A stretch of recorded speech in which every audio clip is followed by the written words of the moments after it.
आपका पसंदीदा YouTube channel India news viral Bihar Jharkhand आपके लिए लेकर आया है आपके क्षेत्र से जुड़े दिन भर की टॉप 25 खबरें।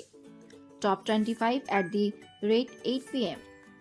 खबरों की शुरुआत करने से पहले यदि आपने हमारे चैनल को सब्सक्राइब नहीं किया है तो आज ही सब्सक्राइब करें और बेल आइकन दबाना ना भूलें। तो चलिए शुरू करते हैं खबरों का सिलसिला। प्रधानमंत्री नरेंद्र मोदी ने 18वें प्रवासी भारतीय दिवस सम्मेलन का गुरुवार को उद्घाटन किया। कार्यक्रम को संबोधित करते हुए प्रधानमंत्री ने कहा, ये जीवंत त्योहारों का समय है। कुछ ही दिनों में प्रयागराज में महाकुंभ शुरू हो रहा है। मकर संक्रांति, बिहू, पोंगल, लोहड़ी जैसे त्योहार आने वाले हैं। हर जगह आनंदमय वातावरण है। आज आप ओडिशा की जिस महान धरती पर जुटे हैं, वो भी भारत की समृद्ध विरासत का प्रतिबिंब है। ओडिशा में कदम कदम पर हमारी विरासत के दर्शन होते हैं। प्रधानमंत्री नरेंद्र मोदी ने भुवनेश्वर में आयोजित 18वें प्रवासी भारतीय दिवस सम्मेलन में प्रदर्शनी का उद्घाटन किया।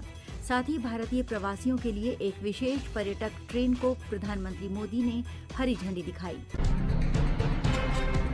गुरुवार को केंद्रीय मंत्री शिवराज सिंह चौहान अपनी पत्नी के साथ गुवाहाटी में मां कामाख्या मंदिर में पूजा अर्चना करने पहुंचे।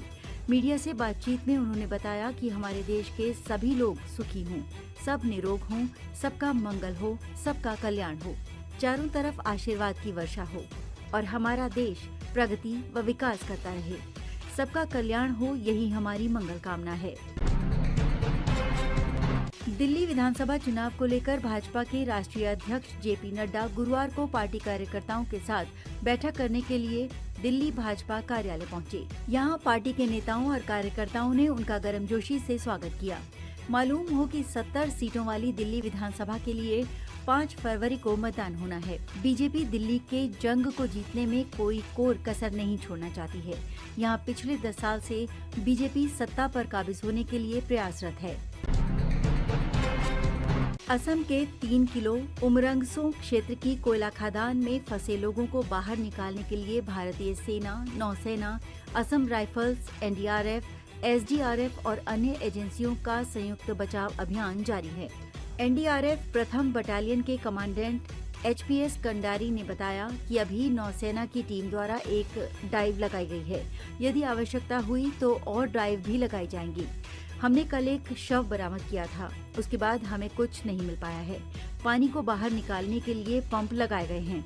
रात को भी पानी निकालने का काम जारी था और पंप लगाए जा रहे हैं। देखना होगा कि कब तक पानी निकालने का काम पूरा हो पाता है।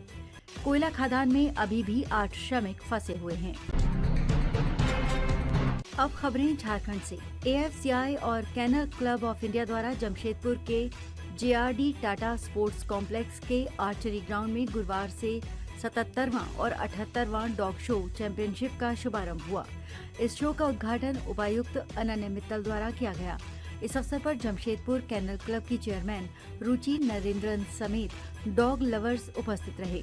उपायुक्त अनन्य मित्तल का स्वागत डॉग्स द्वारा गुलदस्ता देकर किया गया। इस डॉग शो में देश ही नहीं बल्कि विदेशों के भी डॉग्स हिस्सा लेने पहुंचे हैं। इस चैंपियनशिप में कुल 470 एंट्री हुई हैं। पहले दिन ओबीडियंट टेस्ट शो हुआ।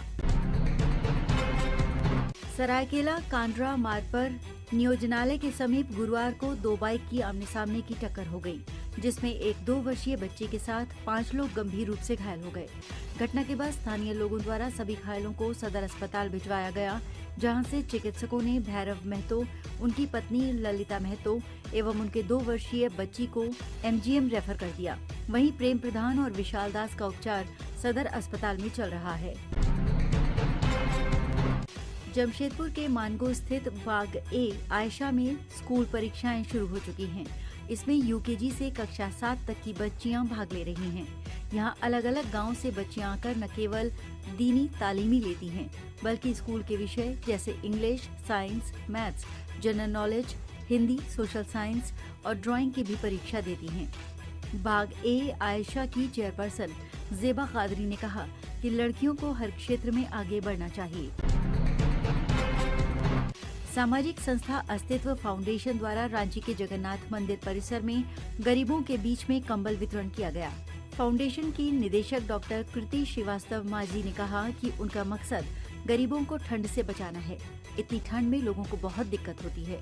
इसी को देखते हुए उन्होंने ये कदम उठाया है कि अपने फाउंडेशन की तरफ से कंबल वितरण किया जाए ताकि कुछ लोगों की मदद हो सके। बोकारो के गोमिया में ठंड को देखते हुए जारी सरकारी आदेश की अवहेलना कर स्कूल संचालित करने के आरोप में शिक्षा विभाग 5 निजी स्कूलों को शो कॉज किया है। जिला शिक्षक अधीक्षक अतुल चौबे ने कहा कि 5 स्कूलों को नोटिस जारी करते हुए स्पष्टीकरण मांगा गया है। यदि और भी कोई स्कूल इस तरह नियम का उल्लंघन कर रहा है तो वैसे स्कूलों पर भी कार्रवाई की जाएगी। कोडरमा जिले के तिलैया डैम ओपी अंतर्गत हरली चौक के पास रेलवे लाइन की भूमि सर्वेक्षण करने पहुंचे डीवीसी के चेयरमैन व रेलवे के अधिकारियों को ग्रामीणों के विरोध का सामना करना पड़ा। ग्रामीणों के विरोध को देखते हुए डीवीसी व रेल के अधिकारियों को बेरंग लौटना पड़ा। इनका नेतृत्व बरकट्ठा के पूर्व विधायक जानकी यादव ने की। उन्होंने ग्रामीणों के समर्थन में डीवीसी के अधिकारियों को खूब खरी खोटी सुनाई। राज्यपाल संतोष कुमार गंगवार ने राजभवन में दिनांक 10 जनवरी से 12 जनवरी 2025 तक भारत मंडपम नई दिल्ली में आयोजित 28वें राष्ट्रीय युवा महोत्सव 2025 के झारखंड राज्य के प्रतिभागियों से संवाद किया। उन्होंने सभी चयनित प्रतिभागियों को बधाई देते हुए कहा कि ये महोत्सव न केवल युवाओं के कौशल और प्रतिभा को प्रदर्शित करने का अवसर है, बल्कि भारत की विविध और समृद्ध सांस्कृतिक विरासत को भी उजागर करता है।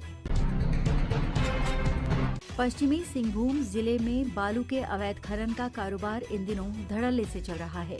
वहीं तांतनगर ओपी क्षेत्र में खरकई नदी के संगम घाट से बालू खनन कर रहे लोगों को रोकने गए ओपी प्रभारी मेघनाथ मंडल के साथ बालू माफियाओं की तू-तू मैं हो गई। बालू माफियाओं ने ओपी प्रभारी को कहा कि ट्रैक्टर से कुचलकर बालू में गाड़ देंगे, जिसके बाद ओपी प्रभारी वहां से भाग लिए। सोशल मीडिया पर ये वीडियो वायरल हो रहा है। वीडियो में बालू माफियाओं को साफ कहते सुना जा सकता है कि जब मंथली देते हैं तब रोक क्यों। हालांकि ओपी प्रभारी ने तू-तू मैं और धमकी जैसी बातों तथा पैसे लेने की बातों से इनकार किया है। झारखंड मुख्यमंत्री मैया समान योजना को लेकर सरकार पर वादाखिलाफी का आरोप लगाते हुए गुरुवार को जमशेदपुर की महिलाओं ने जिला मुख्यालय पर प्रदर्शन करते हुए योजना से संबंधित पोस्टर फाड़े और जमकर हंगामा किया। महिलाओं ने जिला प्रशासन पर परेशान करने का आरोप लगाया है। उधर भाजपा नेता रमेश हांसदा ने इसे ट्रेलर बताया और कहा पिक्चर अभी बाकी है। खबर पलामू से है, जहां गढ़वा रोड स्टेशन पर खड़ी निरीक्षण ट्रेन में गुरुवार को भीषण आग लग गई। इस अगलगी में पूरा ट्रेन जलकर राख हो गया है। आग पर काबू पाने के लिए मौके पर फायर ब्रिगेड की गाड़ी पहुंची और आग बुझाने में जुट गई। बताया जा रहा है कि शॉर्ट सर्किट की वजह से आग लगी थी। आग लगते ही स्टेशन पर अफरा तफरी का माहौल बन गया। अगलगी की घटना के बाद उक्त मार्ग पर ट्रेनों का परिचालन बाधित हो गया।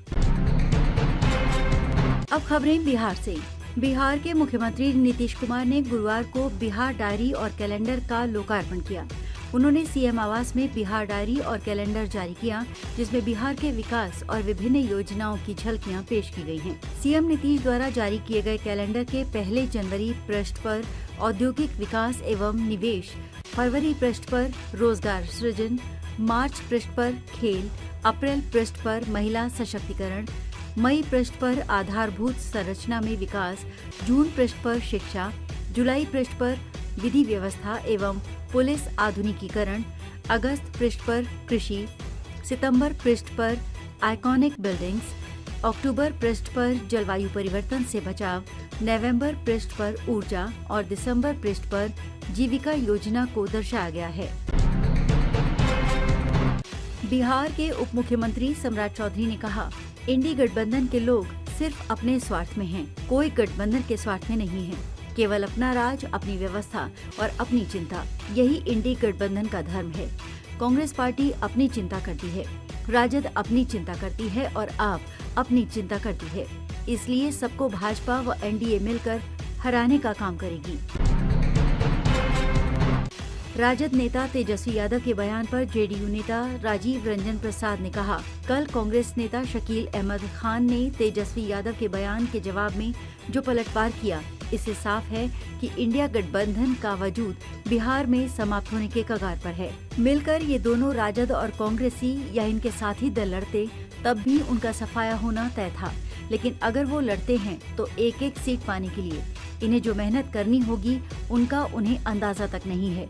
इतना तय है कि बिहार की जनता के दिलों में न तेजस्वी यादव के लिए कोई जगह है और न ही उनके साथी दलों के लिए। सीएम नीतीश गुरुवार सुबह सुबह राजभवन पहुंचे, जहां उन्होंने राज्यपाल आरिफ मोहम्मद खान से मुलाकात की।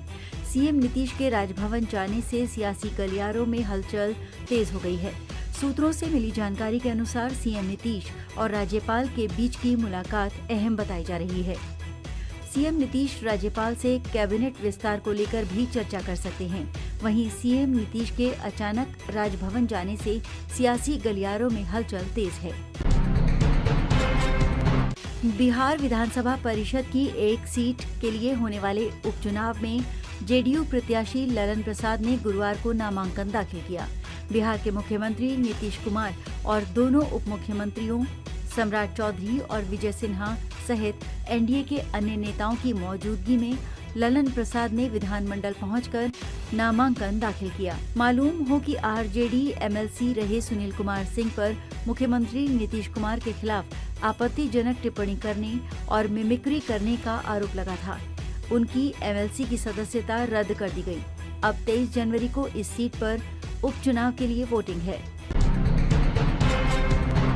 बिहार विधानसभा के नेता प्रतिपक्ष तेजस्वी यादव के इंडी गठबंधन को लेकर दिए गए बयान के बाद कांग्रेस खेमे में खलबली मच गई है। इसको लेकर लोकसभा में विपक्ष के नेता राहुल गांधी बिहार आ रहे हैं। उनका बिहार का संभावित दौरा 18 जनवरी को होगा। एक दिवसीय दौरे में वे पटना आएंगे और यहां पार्टी कार्यालय सदाकत आश्रम जाएंगे। पार्टी नेताओं से मुलाकात और बैठकों के साथ ही राहुल गांधी उसी दिन पटना में किसी हॉल में एक सभा को संबोधित कर सकते हैं। कांग्रेस विधायक दल के नेता शकील अहमद खान ने गुरुवार को इसकी जानकारी दी।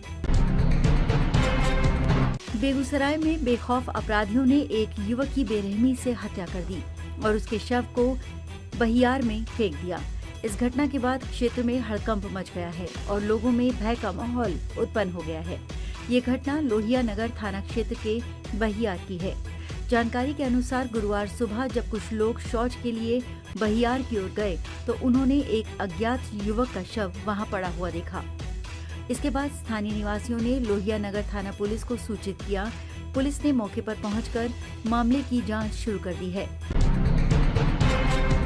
नालंदा जिले के भैंसापुर टेलीफोन केंद्र के निकट गुरुवार को एक कार की टक्कर से बाइक सवार घायल हो गए। आक्रोशित लोगों ने कार में तोड़फोड़ करते हुए उसे बुरी तरह क्षतिग्रस्त कर दिया। इस दौरान वहां हंगामा मच गया। हंगामे को नियंत्रित करने के लिए पहुंचे 2 वार्ड पार्षदों के साथ भीड़ ने हाथापाई की। बवाल की सूचना मिलने पर लहेरी और नगर थाना की पुलिस बड़ी संख्या में मौके पर पहुंच गई। पुलिस ने दोनों पक्षों को थाने ले जाकर स्थिति को नियंत्रित किया, जिसके बाद हंगामा समाप्त हुआ। वैशाली जिले के गंगा ब्रिज थाने की पुलिस ने गुप्त सूचना के आधार पर थाना क्षेत्र के दीवान टोक नावदा खुर्द जाने वाली सड़क से 2 बाइक के साथ 3 शराब तस्कर को गिरफ्तार किया है। पुलिस ने जब शराब तस्कर की बाइक खोली तो पुलिस के भी होश उड़ गए। बाइक की तेल टंकी से पेट्रोल के बदले शराब निकलने लगा। इस दौरान करीब 83 लीटर शराब बरामद किया गया। वहीं मौके से 2 तस्कर भागने में सफल रहे, जिसकी गिरफ्तारी के लिए पुलिस लगातार छापेमारी अभियान चला रही है। बीपीएससी द्वारा 13 दिसंबर 2024 को सिविल सेवा के लिए आयोजित प्रारंभिक परीक्षा में कथित धांधली और पुनः परीक्षा के लिए पटना हाईकोर्ट में एक याचिका दायर की गई है। ये याचिका उम्मीदवार पप्पू कुमार व अन्य ने दायर की है। ये याचिका पटना हाईकोर्ट के अधिवक्ता प्रणव कुमार ने दायर की है। उन्होंने बताया कि याचिका की प्रति एजी कार्यालय को दे दी गई है। आज के लिए बस इतना ही। कल फिर हम हाजिर होंगे आपके क्षेत्र के टॉप 25 खबरों के साथ, ठीक रात के 8 बजे। तब तक बने रहिए हमारे साथ। अपने सुझाव और प्रतिक्रिया कमेंट बॉक्स में जरूर दें।